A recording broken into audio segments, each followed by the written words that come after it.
안녕하세요. 코칭경영원의 윤동준 파트너 코치입니다. 오늘 여러 과학기술 연구기관장님들을 모시고 조직 문화에 대한 저의 소견을 말씀드릴 수 있는 이 기회를 갖게 돼서 크게 영광으로 이렇게 생각합니다. 자, 코로나 팬데믹으로 인한 일태의 변화가 상당히 심하죠. 연구원에서 지난해 12월에 만들어낸 코로나 이후의 글로벌 트렌드라는 자료가 굉장히 좀 알차게 내용이 정리되어 있더라고요. 먼저 그 6가지의 큰 변화를 보면 비대면 거리두기의 보편화, 공동체 분열, 큰 정부의 기환, 미래 위험에 대한 그 예견된 재앙, 그 다음에 글로벌의 어떤 글로벌 밸류 체인의 재편, 그 다음에 미중 패권 다툼이나 새로운 국제 질서 등등 이런 6가지가 있는데요. 이런 걸로 인한 그 일터의 변화가 실질적으로 보면 재택근무가요, 이제는 뉴 노멀이 되면서 하이브리드의 업무 모델이 많이 등장한다는 것은 우리 기관장님들 뭐 다 체험하셔서 아실 겁니다. 대면이 3일, 재택이 2일 등 전체적으로 보면은 조사를 해보면요, 67%는 사무실 근무와 크게 생산성에 차이가 없다라는 거고, 우리 27%, 한 4분의 1 이상은 향상됐다라는 거고요. 대부분 기업들의 83%는 코로나 종식 후에도 재택근무를 지속 운영하겠다라는 생각을 가지고 있습니다.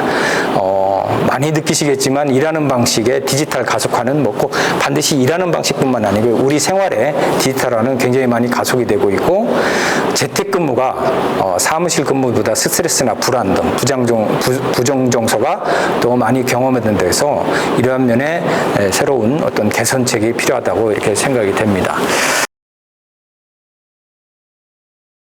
2020년대 향후 한 10년은요, 제가 어떤 단정 짓는다는 건 상당히 어렵지만 상당히 큰 변화가 있을 거라고 봐졌어요. 어떤 크게 보면 4차 산업혁명, 그 다음에 거의 정해진 미래라고 하지 않습니까? 인구 절벽의 현실화를 가까이 다가오고, 또한 클라이밋 체인지, 그 다음에 미중 갈등 등 글로벌 어떤 사회의 변화, 이러한 것들이 우리의 어떤 경영 환경을 크게 영향을 미치고, 또한 이번에 코로나뿐만 아니고 또 어느덧 팬데믹이 또 올 수도 있다라는 이런 것 때문에 전혀 다른 세상이 올 수가 있다라는 말씀을 드립니다. 그건 뭐냐 하면은 지금은까지는 우리가 어떤 불확실한 시대에서 뉴 노멀 시대였다면은 앞으로는 초불확실성의 뉴 에브노멀, 그러니까 에브노멀이 너무 당연시되는 이런 어떤 뉴 에브노멀 시대로 가고 있다라는 겁니다. 그래서 우리가 저는 코로나 어떤 팬데믹뿐만 아니고 이런 어떤 전혀 다른 세상이 오는 때 우리는 어떻게 이거를 헤쳐나가고 대응해 나갈 것이냐의 바로 중심에 기반에 조직 문화가 있다, 이렇게 생각이 됩니다.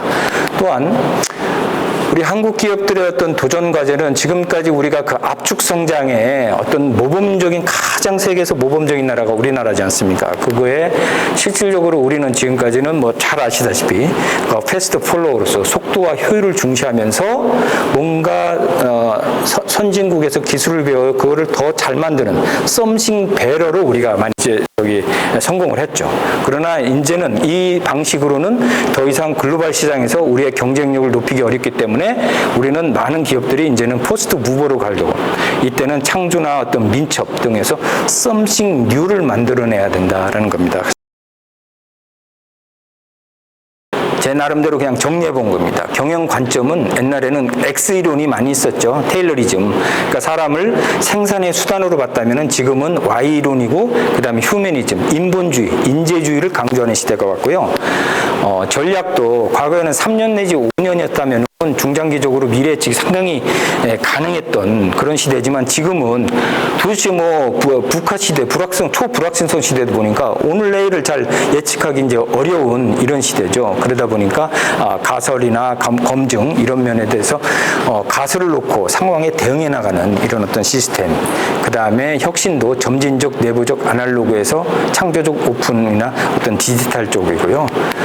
그 다음에 조직 구조도 전통적인 하이어라키칼한 조직에서 애자일하고 또 양손잡이 조직으로 해서 바뀌는 것 같고, 리더십도 보스에서 코치형으로, 그 다음에 동기부여도 외재적 동기부여 중심에서 내재적 중심으로 많이 바뀐다는 것을 볼 수가 있습니다.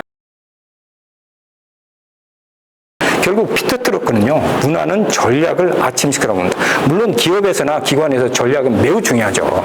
그런데 전략도 중요하지만 이 전략이 제대로 작동될 수 있게 해서는 문화가 있어야 된다는 것을 강조했고요. 그다음에 루이 거스너, IBM을 그 파탄에서 건져낸 루이 거스너는 조직 문화는 경영 승부처 중에 하나가 아니고요. 그 자체다라는 거고, 넷플릭스도 이런 말씀을 드렸어요. 그저 듣기 좋은 말들 말고 실제 조직 문화는 누가 상을 받고 승진하고 잘리는지에 대해 드러난다. 사실은요, 기관장님들 아무리 뭐 공정 뭐 중요시 한다 하면서 실질적으로는 사내 정치를 잘하는 분이 승진하면은 많은 사람들은 역시 그렇게 해야 되는구나라는 걸 믿는 그 자체가 문화가 된다는 거죠. 에드가 샤인의 조직 문화의 대가죠. 어떻게 보면 조직 문화의 아버지라고 부르는 에드가 샤인의 이거는 꼭 아실 필요는 있다고 봅니다. 세 가지입니다. 인공물, 표방하는 가치, 그다음에 암묵적 기본 가정이죠. 실질적으로 우리의 어떤 조직 구조나 근무 환경 등 표면적으로 나타나는 것은 다 인공물이라고요. 그 밑에 표방하는 가치가 과연 뭐냐라는 건데, 이 자체가 우리가 많은 것이 그 기업이나 기관에 가치가 있더라도 이게 제대로 작동이 되고 있느냐라는 것도 문제지만, 더 중요한 것은 맨 밑에 있는 암묵적 기본 가정, 구성원들 무의식 속에 뿌리 깊게 자리 잡고 있는 믿음이나 인식이 가장 중요하고, 실질적인 조직 문화는 여기에서는 기본의 가정이 조직 문화의 핵심이고 조직 구성의 근간입니다. 그러면 먼저 조직 문화 관점에서 우리 공공연구기관의 특징이 뭘까? 우리 기업들하고 다른 점은 뭘까 보면요, 국가 정책, 과학기술의 발전을 소도하는 소명의식이 굉장히 높으신 것 같아요.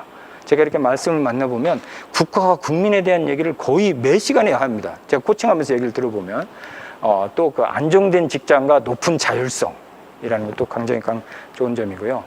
다만 이제 이렇게 조직 문화가 지속성이 있어야 되는데 좀 주기적으로 교체되는 거나 아니면 그 리더십에 대한 체계적인 육성이 좀 약간 좀 다소 미흡한 거 아니냐라는 거고, 강한 하위 문화가 있을 가능성이 상대적으로 높다. 그리고 마지막으로 성장에 대한 열망이 상대적으로 부족한 거 아닌가라는 생각입니다.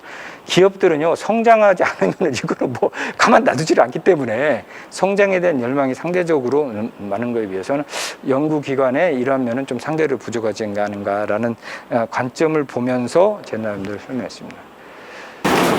제가 첫 번째 드릴 제안이 있습니다. 조직의 똑똑함과 건강함을 함께 구현해야 된다라는 말씀을 드리고 싶습니다.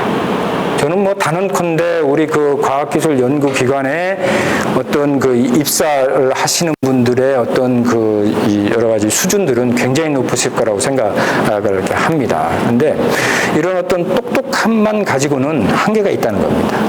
지금 대부분의 많은 그 CEO들이나 기관장님들께서 똑똑함에 대해서는 너무 많은 신경을 쓰는 것에 비해 상대적으로 건강함에 대해서는 좀 뭐라고 할까요? 관심이 상대적으로 덜 하신데, 만약에 조직 문화에 대해서 뭔가를 바꾸시겠다면 이 건강함에 대한 많은 관심과 고민이 필요하시다고 저는 생각이 됩니다.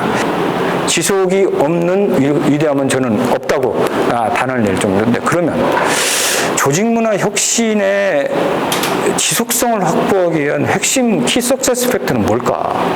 또 기관 내 혹시 부정적인 하위 문화가 있다면 이걸 해소할 수 있는 방안은 뭘까? 라는 것은 한번 고민해 보실 필요가 저는 있다고 봅니다. 저는 기관장님들 솔선수범 중요하고 하시려면 정말 과감하게 하셔야 된다는 거고요. 다만 기관장의 솔선수범은 필요 조건입니다. 이것만 가지고는 안 된다는 거죠. 제가 볼 때는 그 현장 주도의 조직 문화 혁신 활동을 위해서 현장이 스스로 주도할 수 있게끔 만드는 거를 같이 병행하시고, 아울러 지금 HR 부서나 아니면 전담 조직에 전체적으로 조직 문화를 폴로업할 수 있는 조직은 필요하다는 것을 말씀을 드립니다. 조직 문화에 있어서 가장 먼저 중요한 것이 그 기관의 미션이 뭐고 밸류, 비전이 뭐냐라는 거고요. 이게 살아 숨쉬어야 된다는 거고, 한 방향으로 정렬이 됐으면 하는 생각입니다. 훌륭한 비전이라는 건 이렇게 봐요. 사람을 가슴을 뛰게 하고 모두가 공감하며 어렵게 해도 달성할 수 있는, 그리고 회사 비전이 구성원과의 성장과 연계되고, 그 다음에 5년 내지 3년의 구체적인 목표와 함께 연계가 됐으면 하는 생각입니다. 융복합 프로젝트는 분명히 증가해야 된다. 그렇다면 매트릭스 조직의 활성화가 필요하다는 거예요. 뭔가 그 전 구성원에 대한 어떤 매트릭스 조직의 공동 목표를 부여하고 전문성이나 리더십을 겸비한 그러니까 매트릭스 리더, 그거에 맞는 평가 보상, 그리고 갈등을 최소화할 수 있는 전 구성원들의 협업 마인드들이 굉장히 중요하다고 이게 생각이 됩니다. 제가 단언컨대 HR의 전략적 역할이 높을 기업일수록요, 이 CEO나 기관장님들의 HR에 대한 고민이 깊을수록 훌륭한 조직이더라고요. 첫 번째요, 제 아무리 뭐 해도요, 훌륭한 사람이 들어야 됩니다. 지금도 뭐 우리 그 과학기술 연구기관에 신입 들어오시는 분들은 굉장히 그 훌륭한 엘리트인데, 저는 채용이 HR의 70%라고 생각하고요. 구글 같은 경우는 거의 90%입니다.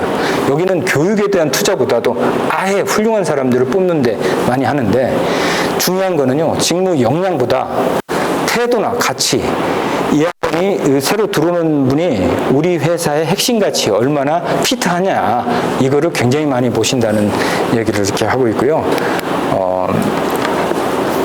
그 다음에는 저는 몰입이라고 봅니다.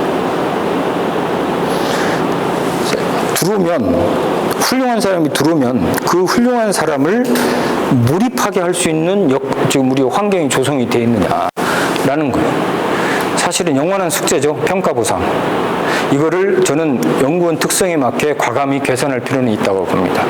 훌륭한 사람을 뽑았는데 제대로 이 충전을 안 시키면 그 조직은 분명히 방전형으로 간다라고 해서 리더의 솔선수범으로 학습 조직을 활성화하고, 그 다음에 요즘 디지털 시대니까 학습 플랫폼 구축으로 3A, 5K의 어떤 그 학습을 지원해주는 이러한 것들이 다 역할이 돼야 조직 문화가 되는 거지, 이거는 모르겠고 조직 문화만 한다라는 것은 별로 바람직하지 않다. 분명히 실패할 확률이 높다.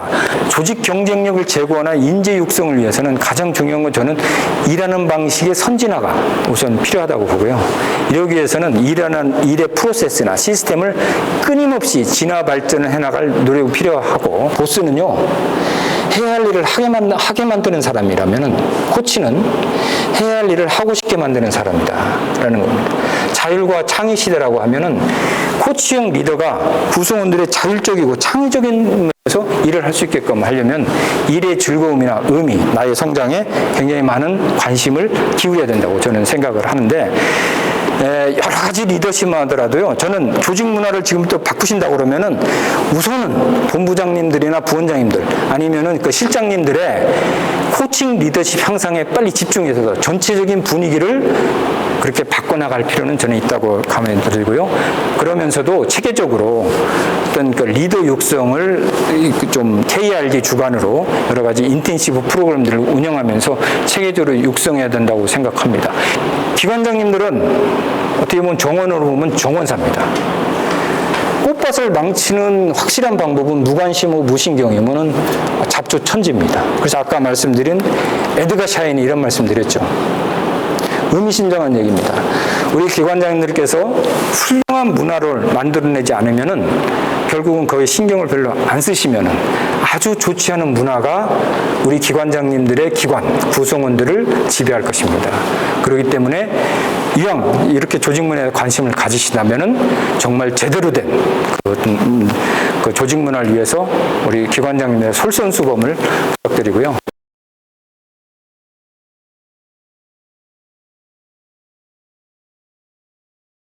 기관장님들 안녕하십니까. 저는 국가과학기술인력개발에서 일하고 있는 박인서 선임 연구위원입니다. 인사드리겠습니다.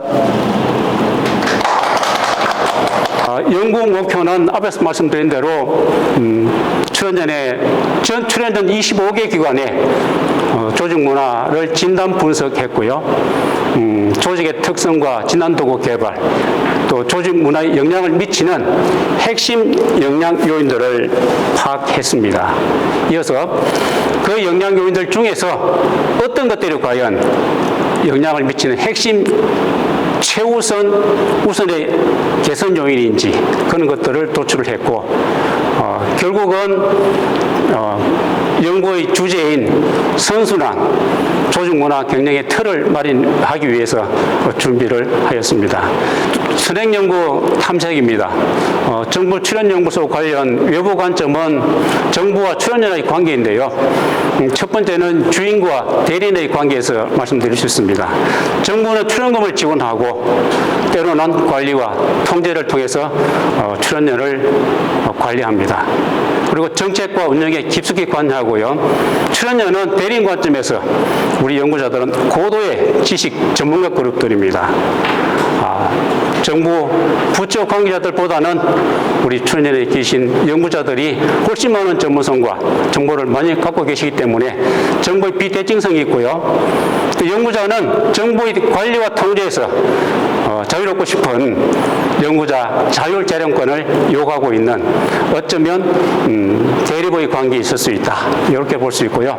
또 내부적으로 보면 연구자 그룹과 경영 부서에서 일하는 분들 간에 또 갈등 아닌 갈등을 우리가 생각해 볼 수 있습니다. 연구자는 도전과 변화를 항상 원하고 있고 자유와 재량권을 원합니다. 또 창의와 유연성을 원하는데 경영부서는 감사에 대응한다거나 또 이런저런 이유로 안정적이고 제도화를 위한 통제, 관리를 또 할 수밖에 없는, 그래서 한편은 보완관계에 있지만 한편은 또 갈등 관계에 있는 그런 관계라고 할 수 있겠습니다. 결과를 보니까 우리 구성원들이 사람, 수평, 진단, 유연, 그리고 변화 순으로 개선 요구가 강했다. 이런 응답을 확인할 수 있었습니다. 결국 이 10가지 탑 요인에 대한 시사점을 살펴보면은 최우선 개선 요인은 3가지. 보상, 베스트 팀 빌딩, 조직 공정성이 확인되었고요. 두 번째, 우선 개선 요인이 직무 몰입, 존중, 집단 지성, 협업, 협력. 세 번째 개선 요인이 동기부여, 조직 신뢰성, 심리적 안정감, 이렇게 확인되었습니다. How to, 어떻게 개선할 것인가에 대한 10가지에 대해서 제가 잠깐 언급을 드려보겠습니다. 먼저 보상이 최우선적으로 개선 요인으로 확인되었는데요. 첫 번째가 평가에 대한 보상인데, 우선 개인 연구자든 그룹 프로젝트든 이 업무가, 이 연구 프로젝트가 굉장히 도전적이고 가치 있는 업무이냐에 대한 확인이 필요합니다. 이것이 도전적이고 창의성이고 수월성을 반영하고 있느냐. 두 번째가 앞에서 윤동균 사장님도 말씀하셨듯이 MVV, 기관, 본부, 팀, 개인이 성과 목표를 전략적으로 얼라이먼트 했느냐라고 하는 문제입니다. 그래서 합리적인 보상은 그 전제가 성과 평가의 결과가 가치가 있는지, 객관성을 있는지, 절차는 준수가 되었는지에 대한 것하고, 평가의 결과에 대한 의사결정과 그것이 개인에게 전달될 때까지의 절차, 이런 것들이 공정하였는지에 대한 요구이지 않을까 생각을 해봤습니다. 두 번째 최우선 요구사항이 베스트 팀 빌딩입니다. 여기서 처음에 영양 요인들 20가지를 설계할 때 리더십이라는 용어를 일부러 쓰지 않았는데요. 현대의 영양들은 조직 역량, 특히 우리 R&D를 하는 분들의 성향은 연구자의 전문가적 관점에서 팀 연구를 많이 하고 더더구나 프로젝트 연구를 할 수밖에 없는데, 그 연구 리더들이 혹은 보익자들이 팀을 제대로 육성하고 또 우리 구성원들의 학습 기회를 제공해서 양성하는지에 대한 이야기라고 볼 수 있습니다. 첫 번째가 조직 리더에 대한, R&D에 대한 정립입니다. 조직의 비전과 목표를 연계하고 조직 리더들의 R&D를 명시적으로 적시하는지, 그리고 우리 연구 집단에서는 프로젝트 리더가 굉장히 많은데 이분들의 R&D이 제대로 문서로 명시되어 있는지에 대한 확인이 필요합니다. 또 우수한 리더가 입직을 해가지고 4, 5년, 10년, 20년 리더가 될 때까지 제대로 된 리더십을 발휘하려면 좋은 건강한 조직 문화 생태를 가지고 이분들이 리더십을 제대로 발휘할 수 있는 여건, 분위기, 생태를 조성을 해야 되는데 과연 그러한지, 그러기 위해서는 본부장, 기관장 1인의 권한, 권력이 집중되지 않고 과감하게 권한을 위임해서 조직의 자율성과 재량권을 제공하고 리더십 발휘 여건을 충분히 제공한 다음에 최고의 팀 빌딩을 할 수 있는 그런 여건이나 혹은 결과에 대한 사례 공유가 필요하지 않나 싶습니다. 세 번째는 조직 공정성의 문제입니다. 앞에서 MZ 세대의 가장 예민한 이슈 특성이라고 말씀드렸는데요. 첫 번째가 우선 기회가 공정하게 제공되는지에 대한 문제입니다. 기회의 공정성이 제도화되어 있는지, 그리고 평가자와 피평가자, 구성사회에서 노력 투입도와 보상의 차이가 있는지, 평가자와 구성원 사이에 성과에 대한 인식의 차이가 있는지에 대한 확인이 필요하고요. 두 번째가 분배의 공정성입니다. 의사결정이나 성과 기준이 제대로 확립되어 있는지, 그리고 그게 이퀴티의 문제이고요. 그 다음에 이퀄리티의 문제입니다. 보상 결과물이 금전이나 승진 등에 동등하게 반영되는지의 문제입니다. 다음은 네 번째가 직무 몰입인데요. 직무 몰입이 되려면 소위 아까 경영 부문에서 일하는 분들의 역량입니다. 연구자를 조직문에서 연구자를 저는 탓할 이유는 하나도 없다고 보고요. 원장님을 포함한 경영진, 보직자, 그 다음에 경영부문에서 일하는 분들의 개인 혹은 조직 역량 세계가 조직 문화에 영향을 가장 많이 미치는 세계 동인이라고 저는 생각하는데, 특히 경영 분야에서 일하는 분들의 전문성 제고가 저는 굉장히 문제가 됩니다.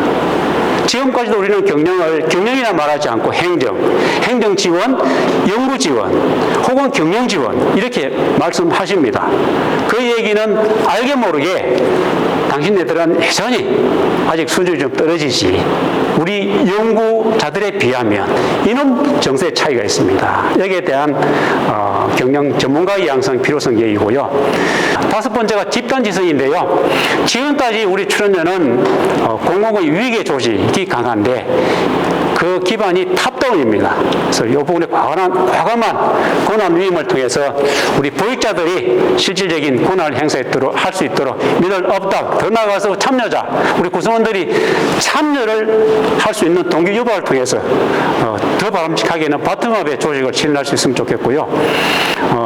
전문가 집단이 협업하고 협력할 수 있는 그런 여건의 조성, 그리고 제도와의 촉진, 이런 부분이 필요합니다. 여섯 번째가 존중에 대한 것입니다. 어쩐지 이번 연구 결과로서 출연형 구성원들은 존중받고 있지 못하다라고 하는 정서를 갖고 있습니다. 그래서 첫 번째가 인간 존엄에 대한 가치에 대한 재인식이 좀 필요한 것 같고요. 그러기 위해서는 우리 리더가 은행도 조심해야 되지만 인정하고 칭찬하는 그런 많은 활동들이 좀 필요합니다. 그 일곱 번째가 협력에 대한 내용입니다. 공동과제를 도출하고 연구 독립성과 자율성을 좀 확보해주면서 협업 연구에 대한 각별한 인센티브의 촉진, 이런 부분들이 필요한 시점이라고 생각합니다. 자, 여덟 번째 동기부여인데요. 성취 욕구를 자극하는 그런 많은 활동들이 필요한 것 같습니다. 앞에서 권한 위임을 좀 말씀을 드렸고요. 칭찬할 게 있어야 칭찬하자라고 말씀하시는데, 고래도 춤춘다는 얘기가 있습니다. 고래도 칭찬하면 춤춘다는 얘기가 있는데, 칭찬을 해주면 우리 구성원들은 신이 나서 반응할 것이라 생각합니다. 아홉 번째로 조직 신뢰성인데요. 협업과 협력 촉진 여건들을 제공해 주시고, 그 다음에 조직 운영의 예측 가능성을 환경 제공해 주신 것이 굉장히 필요한데, 첫 번째가 불안감 없는 리더십이라고 생각합니다. 경영진, 보직자, 연구 책임자가 굉장히 뛰어난 분들이 보직을 하고 책임을 지고 계신데, 그런 만큼 기대 수준이 굉장히 높습니다. 자, 마지막으로 심정 안정감에 대한 말씀을 드리고 싶은데요. 제가 앞에서 여전히 우리 공공조직은 탑다운의 조직인데 우리 연구자들은 버텀업을 원합니다. 그리고 이 역할은 조직 리더 역할인데 조직 리더들이 제대로 리더십을 발휘하고 역할을 발휘할 수 있는 여건 분위기를 조성해 주시면 좋겠습니다. 정책 제안을 좀 한번 드려보겠습니다. 앞에서 간간히 언급은 드렸지만 10가지만 보더라도 10가지 개선 방안만 보더라도 이 영역은 총무의 영역은 아닌 것으로 확인할 수 있습니다. 경영의 영역이고요, 분명히. 그것도 경영 연구의 영역이라고 봅니다. 더 나아가면 정책 연구의 영역이라고 볼 수 있습니다. 기원장님 한 분이 이 모든 것을 하기에는 한계가 있습니다. 경영 부분에 전문가들을 육성하고 붙여서 정책 연구 관점에서 접근해야 될 문제라고 생각합니다. 마지막으로 오른쪽에 보시면 존 맥스웰의 5단계 리더십 차원이 있습니다. 1단계 가장 낮은 리더십이 소위 포지션 리더십입니다. 주어진 지위를 이용하여 사람들 따라가는 수준이고요. 두 번째가 관계 리더, 사람 관계를 잘하는 것이죠. 신뢰 구축을 통해서 사람들이 자발적으로 따라가는 수준이랍니다. 세 번째가 성과를 내는 리더십입니다. 조직의 성과 창출을 통해서 사람들을 따라가는 수준이고요. 네 번째가 이제 양성 육성을 하는 리더십입니다. 구성원들을 리더로 성장시켜 함께 조직을 이끌어가는 수준이고요. 마지막이 소위 구루라고 하는 우리 기원장님들의 수준이라고 볼 수 있습니다. 오랜 기간에 걸쳐서 검증된 탁월한 리더십과 인품을 통해 존경받을 수 있는 수준, 즉 연구자의 마음을 얻고 존경받는 기관장으로 오래 기억되시기를 기대합니다. 제가 준비한 발표는 모두 마치겠습니다. 기관장님들 경청해 주셔서 대단히 감사합니다.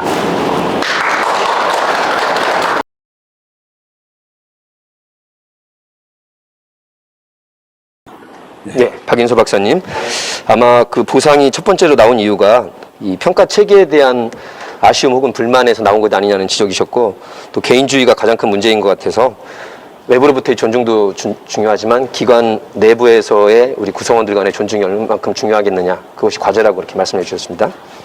예, 김복철 원장님 말씀에 전적으로 동의하고요. 좋으신 코멘트에 감사드립니다. 보상은 당연히 앞에 관호가 평가에 대한 평가 보상입니다. 평가의 기준 확립, 공정성, 수용성, 객관성 이런 것이거든요. 그리고 절차와 방법까지 다 망라한 우리 연구자들의 관심이자 최고의 이슈라고 볼 수 있고, 왜 보상이냐라고 하는 것은 최근에 또 다른 기관 하나를 컨설팅으로 도와드렸는데 거기도 결과적으로는 평가에 대한 보상이 최우선적으로 요구사항으로 확인되었습니다. 그래서 아닌 것 같은데 이게 뭐지라고 하기보다는 우리 연구자들은 평가에 대한 공정성과 그 다음에 제대로 된 합리적인 보상을 원한다라고 인식을 해 주시는 것이 이제는 인정해 주시는 것이 필요하다 이런 생각이 들고요. 또 하나는 존중은 김복철 원장님 말씀해 주신 것에 저는 가름하고요. 전적으로 동의합니다. 마지막으로 소통은 원장님들이 가끔 소통을 잘한다고 말씀하시는데 소통의 내용들이 이제 제가 연구 결과를 보면 손에 잡히는 결과들이 이제 나왔습니다.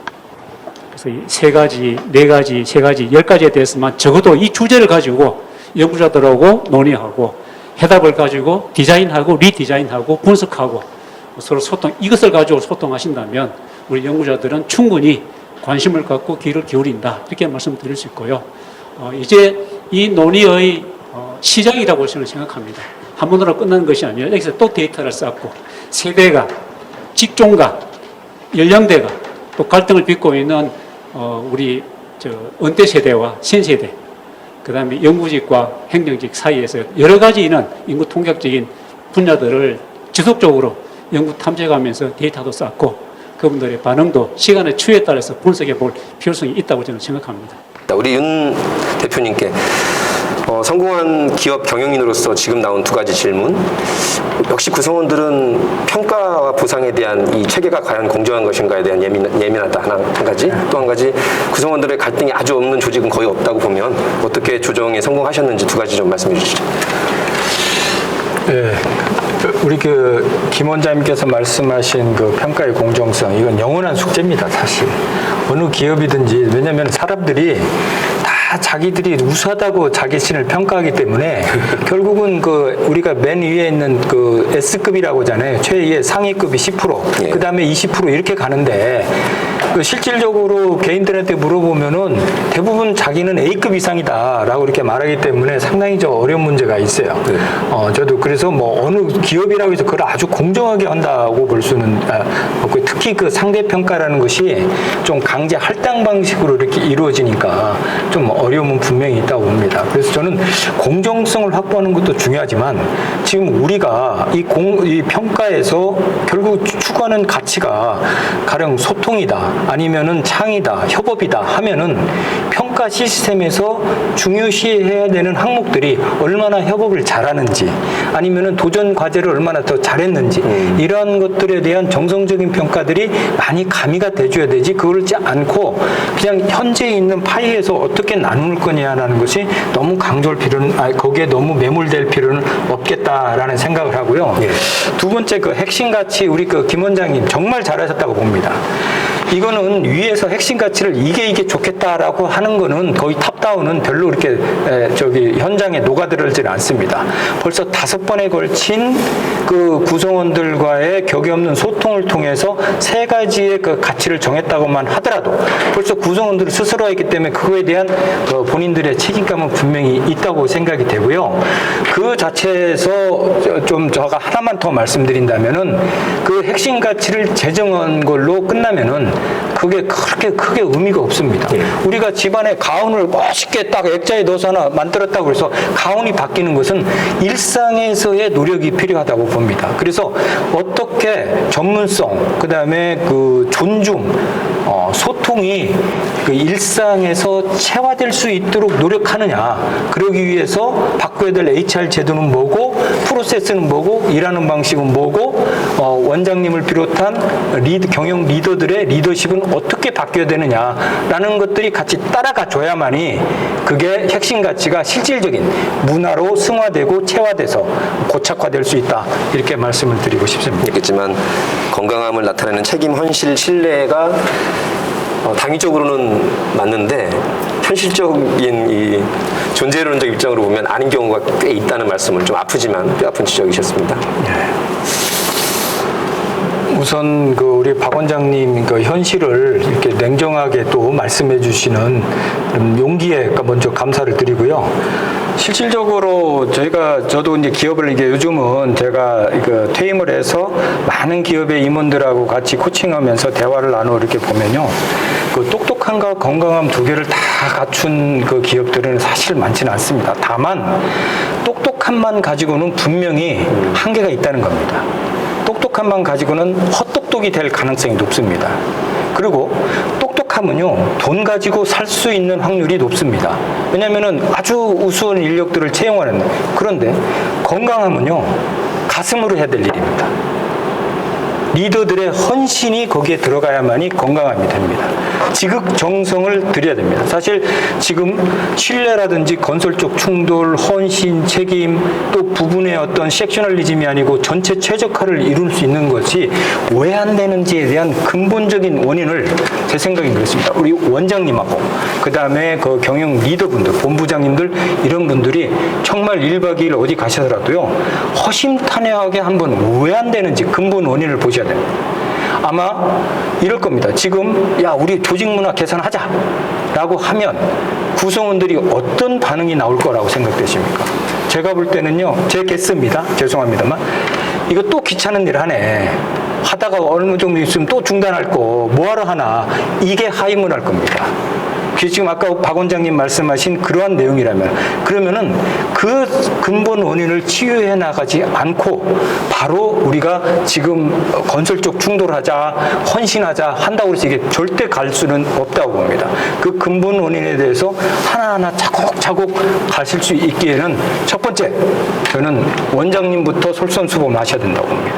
원장님도 솔선수범하시고 그게 밑으로 체화돼서 내려갈 수 있도록 하는데, 다만 저는 아까 말씀드린 게요, 원장님이 솔선수범하더라도 그것이 밑으로 내려가기 위해서는요, 저 필요 조건입니다. 원장님의 저 솔선수범은 필요 조건이고 구성원들이 자발적으로 올라올 수 있으면 제 생각에는 우리 구성원들 중에서 굉장히 똑똑한 탤런트들이 많을 거예요. 우수 인력들이. 그 우수 인력들이 원장님의 생각과 같이 해서 현장에서 같이 변화에 동참할 수 있도록 해서 현장 주도적인 문화로 바꿔나갈 수 있는 이 어떤 노력이 필요하다고 저는 말씀드릴 수 있습니다. 예. 네, 역시 리더. 네, 반갑습니다. 한국기계연구원의 박상진 원장님.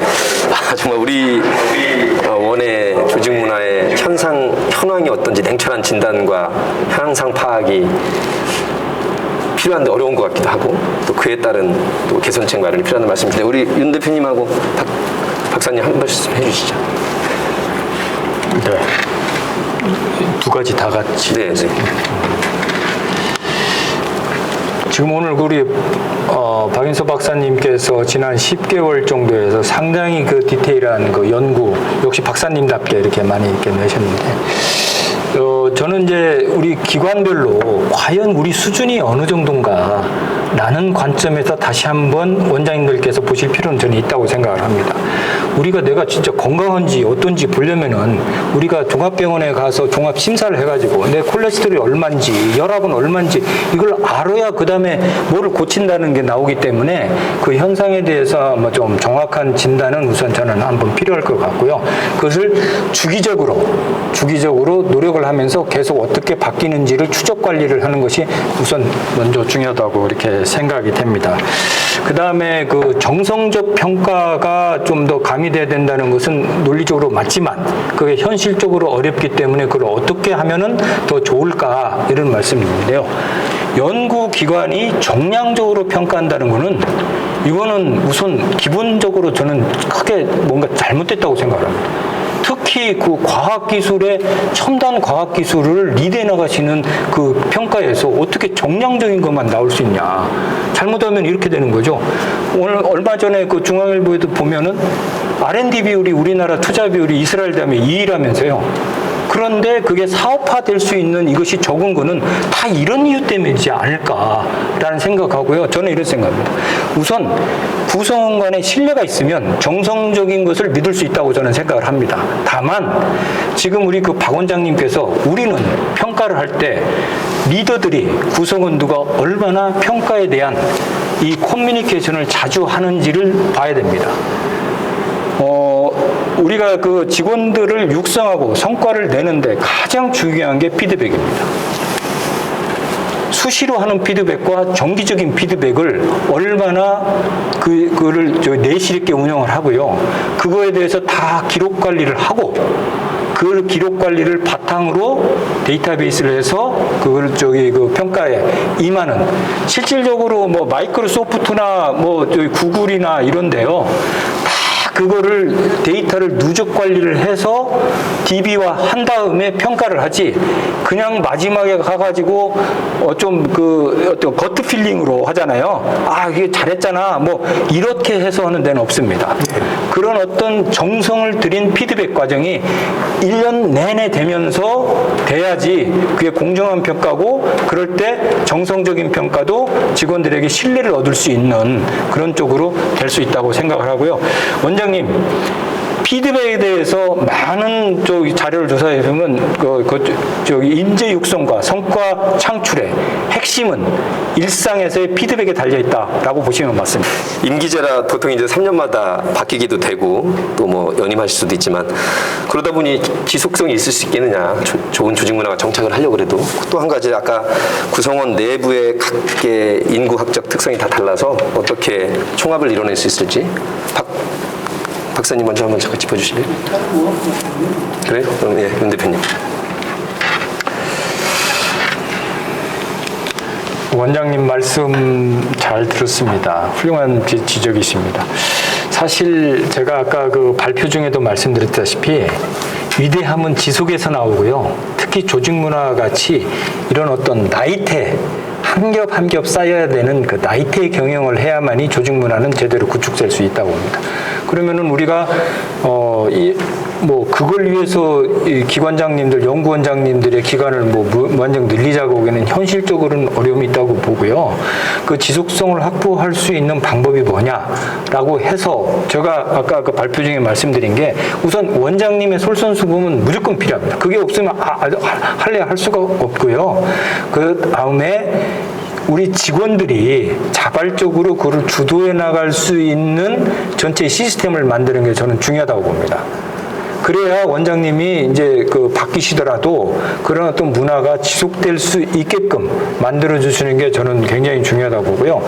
특히 그 아까 지금 말씀하신 행정이나 연구나 또 기술 직종이나 이런 데 간에 서로 간에 반목이 있고 갈등이나 불만이 있을 수 있는데 그거를 해소할 수 있는 가장 좋은 방법은 특별한 방법이 있는 게 아니고요. 제 생각에는 소통입니다. 얼마나 같이 모여서 그런 문화, 그런 어떤 우리 조직이 좀 더 잘하기 위해서 할 수 있는 방법이 뭐냐라는 것을 솔직히 서로 간에 얘기할 수 있는 그 소통의 기회가 많으면 많을수록 저는 서로의 이해 폭이 더 많아질 수 있다고 이렇게 생각이 됩니다. 그리고 실적으로 저는 이렇게 봅니다. 우리 원장님들께서 크게 세 가지의 협업을 저는 있어야 된다고 봅니다. 첫 번째, 연구원 내 협업이 중요합니다. 그러니까 원장님하고 저희 본부장님들 그리고 저 구성원들과의 그 협업을 해서 어떻게 조직 문화를 잘 만들 거냐라는 거고요. 또 이렇게 20몇 개의 그 원장님들 간에 이러한 모임을 갖는 것도 굉장히 큰 자산입니다. 그러니까 연구원들 간에 같이 KRD를 중심 플랫폼을 해가지고 같이 예를 들어 이런 겁니다. 전체 조직 문화를 오늘은 어떤 항목이 중요하다고 했지만 각 기관별로 우리의 조직 문화는 어떤지 진단을 같이 하고 또 같이 노력을 해서 이런 것들을 잘한 베스트 사례들을 서로 공유할 수 있는 여러 가지의 면에서 같이 할 수 있다고 보고요. 또 근원적인 문제는 우리 연구원들만의 해결이 어려움은 있을 거라고 봅니다.